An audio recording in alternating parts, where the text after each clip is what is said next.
Hey, I'm Foxx with RealMarcFoxx, and this is your home for rational, reasonable, real gamers.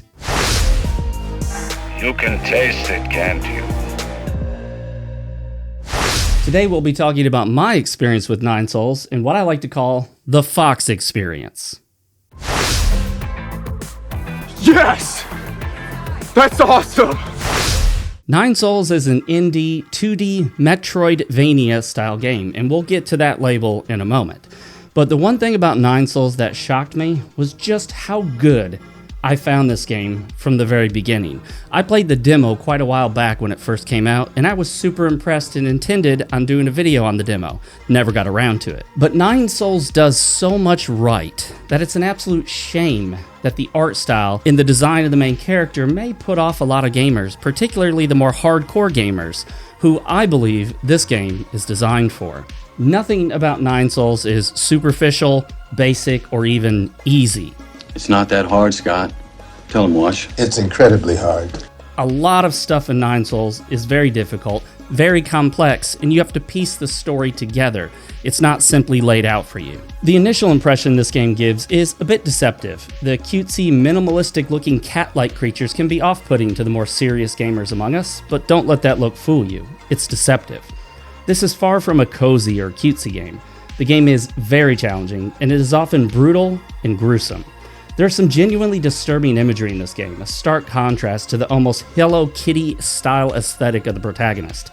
It's definitely a dichotomy, though an interesting one. To give you an example, in the first hour of the game, you'll attend a ceremony where the ape men, presumably humans, are sacrificed via a technological device that seals around their heads, lifts them up into the air, and spins them around in order to sever their heads from their bodies. Yes, you heard that correctly. It just twists them until it essentially twists their head completely clean off. The preceding underground facility then shows you their bodies being dismembered and processed. Ghastly and grisly stuff here. Hello Kitty meets body horror. Did you have that on your 2024 bingo sheet? Oh, by the way, this game came out in 2024. I know, I'm a bit late, but I played it for free on PC Game Pass. Well, at least it was free to me. I was already subscribed. The music in Nine Souls alternates between serene, whimsical, and melodic.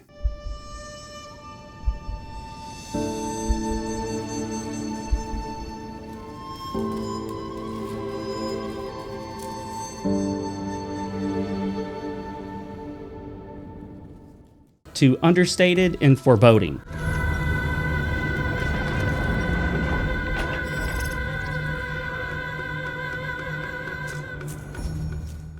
Always feeling appropriate to the setting. The Chinese influences are clear in the former, with the latter emphasizing the game's sci-fi nature.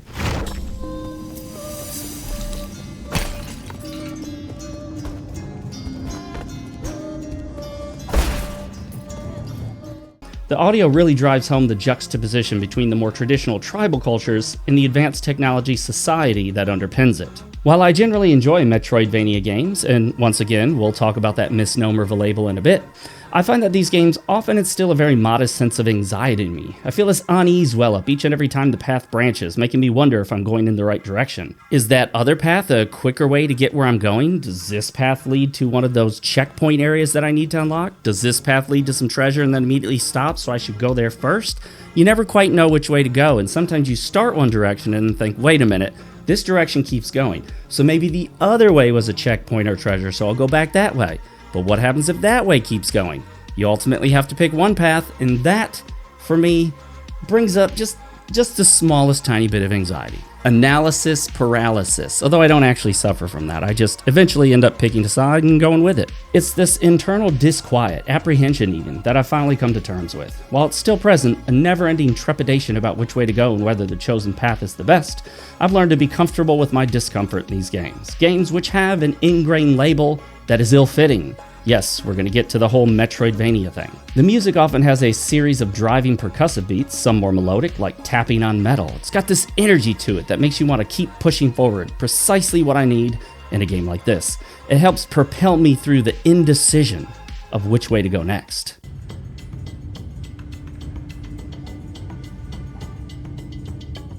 Let's talk about the term Metroidvania and why it's misguided.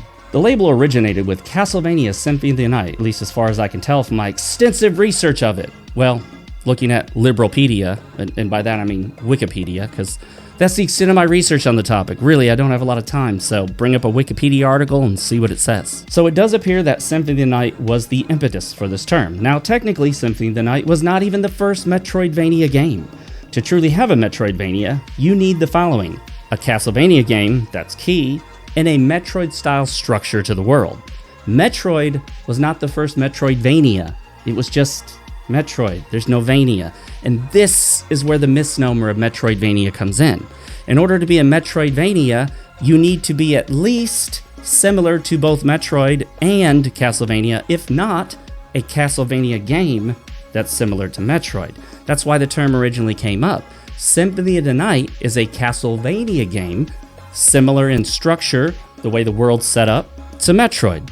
Therefore, combine the two words, Metroid and Castlevania, and they came up with Metroidvania. However, the first actual Metroidvania wasn't Symphony of the Night.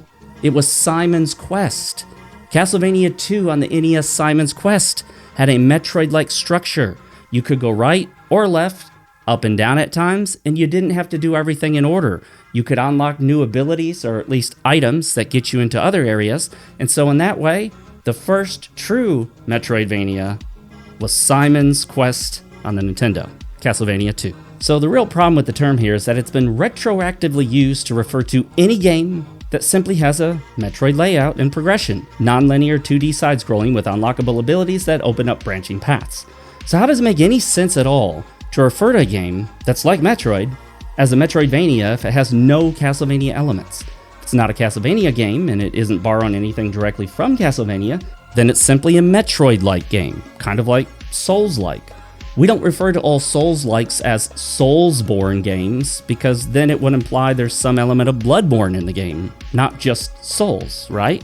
And in similar manner, referring to a game as Metroidvania implies it's not simply similar to Metroid, it would also have to be in some ways similar to Castlevania.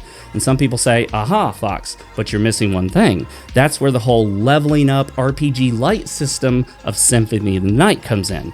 And yes, while some Metroid-like games do include Symphony of the Night-like RPG light elements, that was hard to say, not all of them do, including this one. You don't level up. You can gain new skills, but you don't simply level up. There's no experience. And in that way, I would not call this a Metroidvania, but a Metroid-like. However, I don't expect to change the use of this term myself. It's well ingrained in the gaming community by now, but I just like to point out when something is wrong and it makes me feel superior to everyone else. And no, I don't think this is a pedantic point. I think it's a meaningful, accurate point. This retcon naming scheme has gotten so bad that people sometimes refer to games like Super Metroid as a Metroidvania, which, if you think about it, is absurd. A game series that defined the genre, though technically not the absolute first, is referred to with the partial naming scheme of a later game that has absolutely nothing to do with it. That's crazy. Back to Nine Souls. This game has a map, and thank goodness it does. A Metroid-like game without a map is just plain cruel. Don't make us memorize stuff, draw up our own maps, or have to look it up online.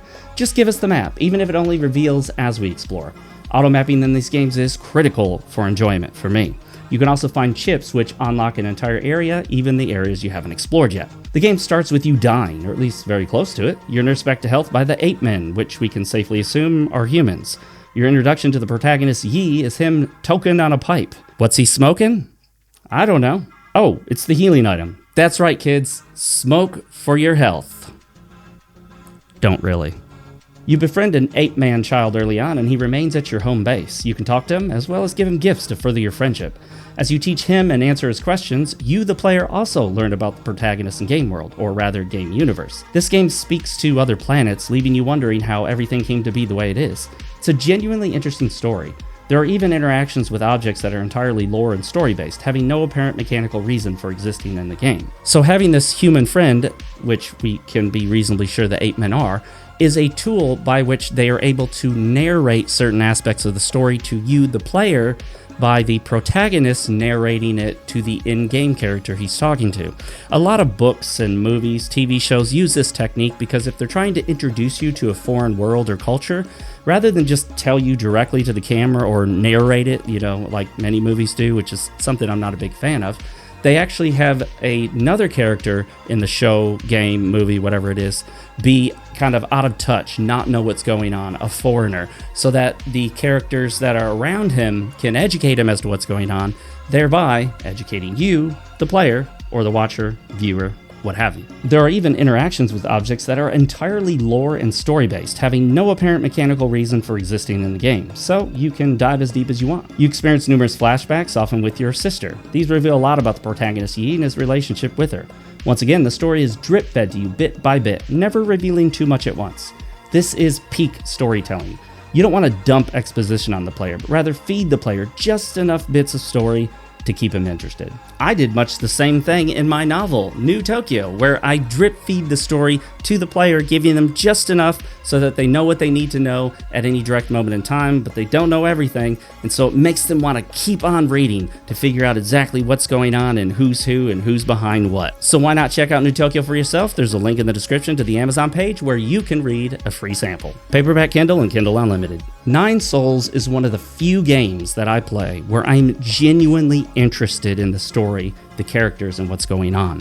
I can't say that I loved everything about the story. There were times where I felt like it got a bit long-winded, but you'll never find yourself feeling like the cutscenes go on for too long. Yes, there are somewhat of cutscenes, comic book style, and then some where it just shows you interacting with another character, but most of the time you could just hold the button to skip through the dialogue if you don't want to read it. However, I do recommend giving the story in this game a chance because I absolutely loved it.